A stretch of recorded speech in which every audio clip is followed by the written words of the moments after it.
Hi boss, welcome to news with ನನ್ನ voice.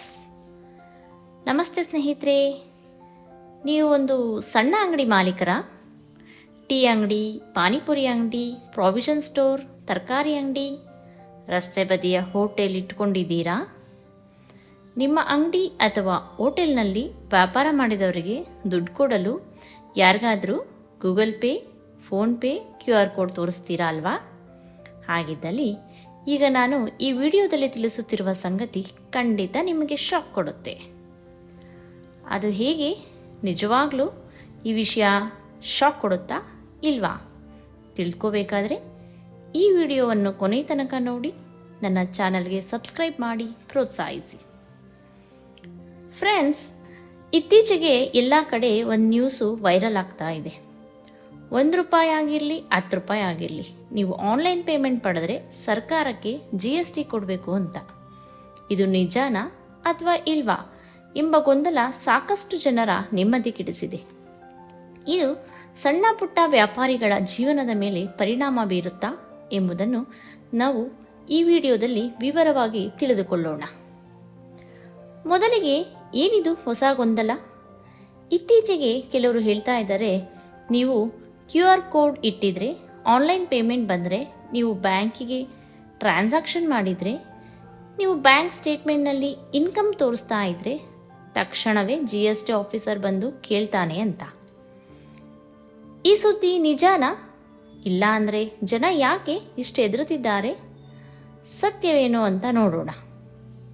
ಸ್ನೇಹಿತರೆ, GST ಕಾಯ್ದೆ ಪ್ರಕಾರ ನೀವು ಸರಕು ಮತ್ತು ಸೇವೆ ಮಾರಾಟ ಮಾಡ್ತಾ ಇರೋರಂದ್ರೆ ಮತ್ತು ನಿಮ್ಮ ವಾರ್ಷಿಕ ಆದಾಯ 20 ಲಕ್ಷ ರೂಪಾಯಿಗಿಂತ ಜಾಸ್ತಿ ಇದ್ದರೆ ಮಾತ್ರ ನೀವು GSTಗೆ ಒಳಪಡುವಿರಿ. ವರ್ಷಕ್ಕೆ 20 ಲಕ್ಷದಷ್ಟು ಆದಾಯಕ್ಕಿಂತ ಜಾಸ್ತಿ ಇದ್ದರೆ ಮಾತ್ರ ನೀವು GSTಗೆ ಒಳಪಡುತ್ತೀರಾ, ನೆನಪಿನಲ್ಲಿಡಿ.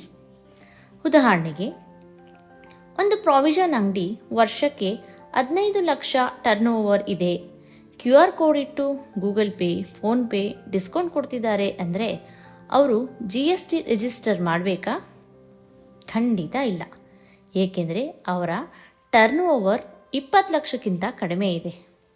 ಆದರೆ ಅವರು GST ಸೇರಿಸಿ ಏನಾದರೂ ಬಿಲ್ ಕೊಡ್ತಾ ಇದ್ರೆ ಅಥವಾ ವಾಲಂಟ್ರಿಯಾಗಿ GSTಗೆ ಅಪ್ಲೈ ಮಾಡಿದರೆ ಅವರು GST ಕಟ್ಟಬೇಕು.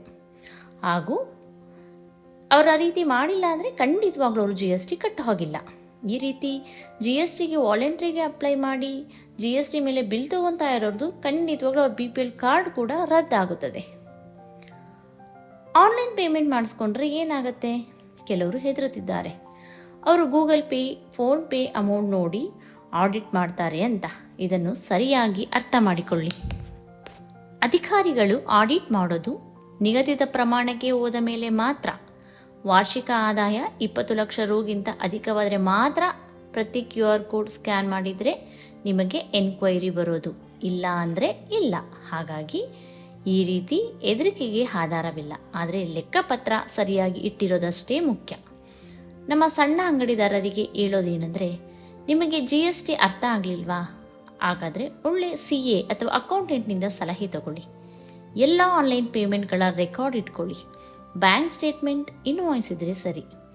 Google Pay, PhonePe QR code ಇಟ್ಟರೆ GST ಕೊಡಬೇಕು ಅಂತ ದಯವಿಟ್ಟು ಯಾರೂ ಗಾಬರಿ ಆಗಬೇಡಿ.